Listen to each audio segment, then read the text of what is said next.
కనులు విప్పారకపోతే ఈ భూమికి తెలవారదుగా.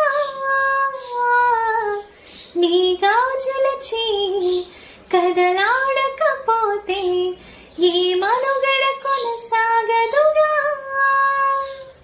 ప్రతి వరుసలోని ప్రేమగా అల్లుకున్న బంధమా, అంతులేని నీ శ్రమ అంచనాల కందులా. ఆలయాలు కోరని ఆదిశక్తి రూపమా, నీవు లేని జగతిలో దీపమే వెలుగునా. నీదగులాలనలో ప్రియమగు పాలనలో ప్రతి ఒక్క మగవారు పసివారేగా. ఎందరి పెదవులలో